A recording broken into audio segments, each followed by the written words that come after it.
Hello and welcome to another episode of today's GK. I am Pooja Dwivedi, and in this segment we bring to you objective questions on a daily basis to help you crack prelims. So let's begin with the practice question of last segment. Coelum infuser has been seen in news are related to air pollution, vaccine development for COVID-19 exoplanet explored by NASA, newly added pollutant in Stockholm Convention on persistent organic pollutants. The correct answer to this question is A, that is air pollution. Moving on to the explanation. Ministry of Earth Sciences has launched the Air Quality Forecast Model System for integrated modeling of atmospheric composition. That means what is there in the atmosphere will be having proper mosaic, a basic mosaic of atmospheric composition. What kind of pollutants are there? What kind of particulate matter is there? Everything will be provided for because of this particular system. And once that is available, the data for that is available, a concentrated approach towards it will also be available, right? So, Coelum and a very high resolution city scale model, basically infuser, has been launched for Delhi. Now, this has been launched with the participation because this particular system has been developed with the help of Finnish Meteorological Institute. And what does it do? It actually tracks what kind of pollutants are there. With the help of this system, we can know at the street level what kind of pollutants exist. And attacking on those pollutants would become very easy. Moving on, let's talk about our next question with reference to Stardust 1.0. Consider the following statements. It is the first commercial space launched powered by biofuel. It will help to launch small satellites called CubeSats into space. Which of the statements given above is or are correct? One only, two only, both one and two, neither one nor two. The correct answer to this question is C, that is both 1 and 2. Moving on to the explanation. Stardust 1.0 was launched from Loring Commerce Center in Maine, US, a former military base, becoming the first commercial space launch powered by biofuel, which is non-toxic for the environment as opposed to traditionally used rocket fuels.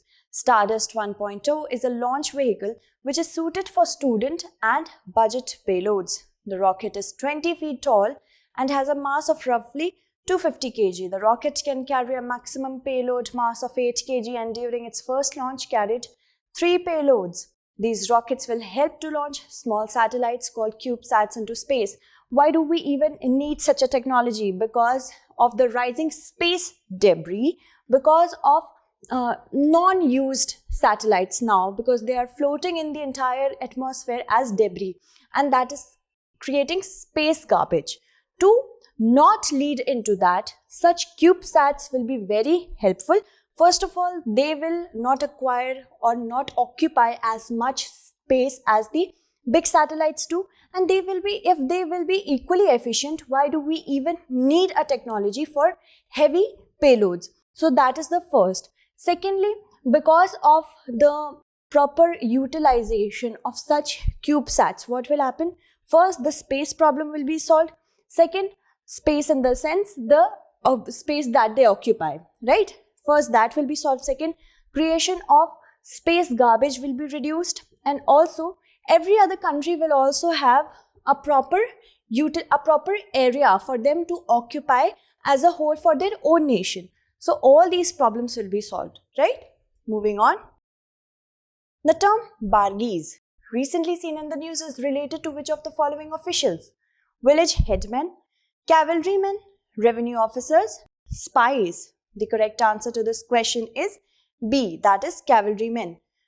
The ruling All India Trinamool Congress, vary of the large non-Bengali speaking voter base in the state, has found a specific word to attack the Bharatiya Janata Party outsider status. The word Bargi, as the TMC likes to call the BJP, is of special significance in Bengal's history. The term is a reference to the several Maratha invasions of West Bengal between 1741 and 1751, which resulted in looting, plundering and massacres in what was then a Mughal territory. So, this particular attack, by using a specific word which has a connotation of a plunderer, a looter, this will give a rise to First of all, xenophobia, right? Xenophobia on the basis of linguism. First is that. Secondly, because of that, regional instincts will also get simulated. And once regional instincts will get simulated, and specifically with respect to West Bengal, then what will happen? Of course, politicization is the first problem. Second, also hatred culture. A culture will be developed which will have hate towards the outsider. The outsiders specifically from outside the West Bengal region on the basis of the language they speak. And also, the word Bargi referred to cavalrymen in Maratha and Mughal armies. The word comes from the Persian Bargir, literally means burden taker, notes historian Surendra Nath Sen in his 1928 work, The Military System of the Marathas. Now, this could be asked in your prelims exam. Be very careful with this. Also, but in the two imperial armies, the term signified a soldier who rode a horse furnished by his employer. Moving on to the next question with reference to Controller General of Accounts, consider the following statements. It comes under the Department of Economic Affairs. It is the principal accounting advisor to the Government of India. Which of the statements given above is or are correct? One only, two only, both, one and two? Neither one nor two. The correct answer to this question is B, that is two only. According to the data released by the Controller General of Accounts, the fiscal deficit at the end of December in the previous fiscal year was 132.4% of the BE of 2019-20. So if we talk about fiscal deficit, what is it basically? It is expenditure minus revenue, and also it excludes borrowing. So that is the entire formula for fiscal deficit. Controller General of Accounts, it comes under the Department of Expenditure, Ministry of Finance. It is the principal accounting advisor to the Government of India, and it is responsible for establishing and maintaining a technically sound management accounting system. The Office of CGA prepares monthly and annual analysis of expenditure, revenues, borrowings, and various fiscal indicators for the Union government. Moving on to the next question. The annual event Bharat Parv is being organized by which of the following ministries? Ministry of Culture, Ministry of Home Affairs, Ministry of External Affairs, Ministry of Tourism. The correct answer to this question is D, that is Ministry of Tourism. The annual event Bharat Parv was celebrated from 26th to 31st of January 2021 on a virtual platform created by the Ministry of Tourism. On the occasion, the ministry dedicated 3 virtual pavilions, Dekho Apna Desh, Statue of Unity, and Incredible India. This could be asked in your prelim statement. About the Bharat Parv, it envisages generating patriotic fervor and showcases the rich and varied cultural diversity of India, and this event celebrates the essence of India. The Ministry of Tourism organizes Bharat Parv every year since 2016 in the front of the ramparts of the Red Fort on the occasion of Republic Day celebrations from 26th to 31st January. Bharat Parv 2021 showcased many pavilions of central ministries, state theme pavilions, handicrafts, folk performances from various states and union territories. Moving on, this island is the 4th largest island in Andaman, and it is famous by the name of its main village and the largest settlement, Hut Bay, rarely known by its other name known as Kwatetu Kwage. At a distance of about 120 kilometers by sea from the capital town of Port Blair, this island has become a tribal reserve from sometime near to 1957.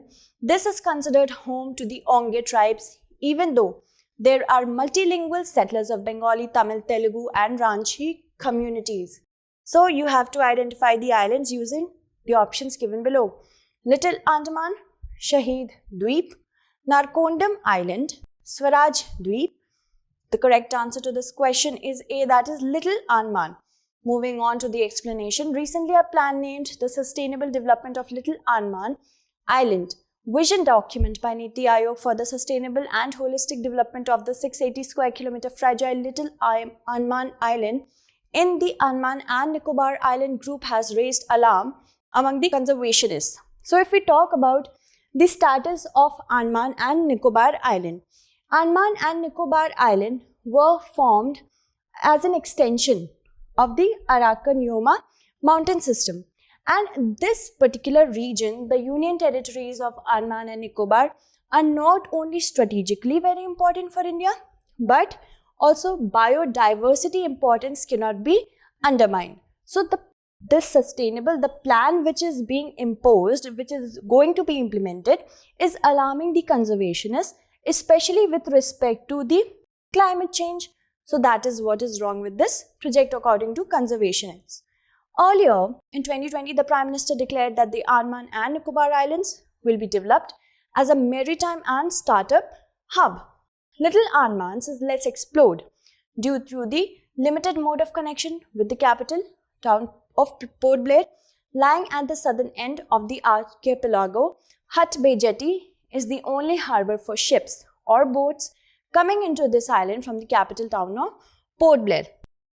So, Andaman and Nicobar Islands, they are divided into three categories. The first one is North Andaman, Middle Andaman and South Andaman. Also, the division between South Andaman and Little Andaman is by the Duncan Passage. This could be asked in your prelims exam. And also, 10-degree channel separates the Andaman group of islands and the Nicobar group of islands, right? So, if we talk about the position of Port Blair, which is the capital of Andaman and Nicobar, it's in the South Andaman group of islands, alright? Moving on, let's talk about our next question. With reference to V-shaped recovery, consider the following statements. It is characterized by a quick and sustained recovery in measures of economic performance after a sharp economic decline. It is due to resurgence in high-frequency indicators such as power demand, rail freight, e-way bills, and goods and services tax collection. So, which of the statements given above is or are correct? One only, two only, both 1 and 2, neither 1 nor 2. So, this question has been asked because of the release of economic survey and after that the budget, right? So, I have already discussed the different shapes of economic recovery, and I hope because of the first statement which it says, it is characterized by quick and sustained recovery in measures of economic performance after a sharp economic decline, you must be able to visualize it, right? And there are certain indicators for showing such recovery. The correct answer to this question is C, that is both 1 and 2. Now here, you would be able to see the first question says, suppose this is GDP and this is time, right? I have discussed it more than once, twice or thrice. So GDP is here, then it sharply declines, then it again comes back to its original path. Then it takes the shape of a V-shaped recovery, right? And why are we able to actually conclude to this particular recovery? Because of the indicators such as power demand, high power demand, and rail freight, e-way bills. That means the economy is getting stimulated, right? So that is why we are able to answer this question. Now, if we move on to the explanation, starting July 2020, a resilient V-shaped recovery is underway. V-shaped recovery is a type of economic recession and recovery that resembles a V-shape in the charting. Specifically, a V-shaped recovery represents the shape of a chart of economic measures economists create when examining recessions and recoveries. A V-shaped recovery is characterized by quick and sustained recovery in measures of economic performance after a sharp economic decline. It is supported by the initiation of a mega vaccination drive with the hopes of a robust recovery in the services sector and prospects for robust growth in consumption and investment as well. A V-shaped recovery is due to resurgence in high-frequency indicators such as power demand, rail freight, e-way bills, goods and service tax collection, steel consumption, right? So, here is the chart which I drew and this is the better version of it. Moving on. Look at the next question now. With reference to the Finance Commission, consider the following statements. The Finance Commission is a statutory body that determines the formula for distributing the tax proceeds among the states. The President of India is required to constitute a Finance Commission at an interval of 5 years or earlier. So, which of the statements given above is or are correct? 1 only, 2 only, both 1 and 2, neither 1 nor 2. The correct answer to this question is B, that is 2 only. Only the second statement is correct. Moving on to the explanation, the 15th Finance Commission has submitted its interim report for financial year 2020-21 in the Parliament. The final report for fiscal year 21-22 to fiscal year 25-26 is expected to be tabled along with the forthcoming budget that has already come. Reforms suggested in it are, it has indicated the intent to raise the share of municipalities in the total grants of local bodies, including panchayats as well, gradually over the medium term from the existing 30% to 40%. So, if we will try to provide the grassroots level organizations much more share when it comes to grant, what will happen? It will turn into more expenditure when it comes to public welfare, because when a grassroots organization will stay there, it will be in a better position to know the needs and demands of a particular place. And that is why it is very important to make them financially very robust, right? Moving on. Two very important entry conditions have been set up for any municipality in India to receive FC grants, such as publication of audited annual accounts, of course for accountability, and notification of floor rates for property tax, 100% outcome-based funding to 50 million plus urban agglomerations, excluding union territories, common digital platform for municipal accounts, a consolidated view of municipal finances and sectoral outlays at the state level, and digital footprint of individual transactions at source. And if we talk about the Finance Commission is a constitutional body. That means it is given a status in the Constitution of India that determines the method and formula for distributing the tax proceeds between the center and the states and among the states as per the constitutional arrangement and present requirements. Under Article 280 of the Constitution, the President of India is required to constitute a Finance Commission at an interval of 5 years or earlier. The 15th Finance Commission was constituted by the President of India in November 2017 under the chairmanship of N.K. Singh. Moving on to the next question. Global Climate Risk Index 2021 recently in the news is released by which of the following? World Economic Forum, United Nations Environment Programme, Greenpeace, German Watch. The correct answer to this question is D, that is German Watch. Moving on to the explanation. Global Climate Risk Index 2021 was released recently by the German Watch, the Germany-based think tank. It ranks countries according to their vulnerability, both in terms of fatalities and economic losses. India was ranked at 7th position in Climate Risk Index 2021, which means it is the 7th worst country due to the extreme weather events in 2019. India, however, improved its ranking from 5th in CRI 2020 to 7th in CRI 2021. The top 6 most vulnerable countries in the Climate Risk Index 2021 rankings are Mozambique, Zimbabwe, Bahamas, Japan, Malawi, and Afghanistan. Moving on to the next question. Consider the following statements about the census of India. The first synchronous census of India was held after independence in the year 1951. The census is conducted under the Ministry of Statistics and Program Implementation. Which of the statements given above is or are not correct? 1 only, 2 only, both 1 and 2, neither 1 nor 2. The correct answer to this question is C, that is both 1 and 2. Both the statements are incorrect. The center is likely to push the 2021 census to 2022 on the accounts of the country's continuing preoccupation with COVID-19. The census is legally backed by the Census Act 1948 and provides information on size, distribution, and socio-economic, demographic, and other characteristics of the country's population. A systematic and modern population census in its present form was conducted non-synchronously between 1865 and 1872 in different parts of the country. However, the first synchronous census in India was held in 1881.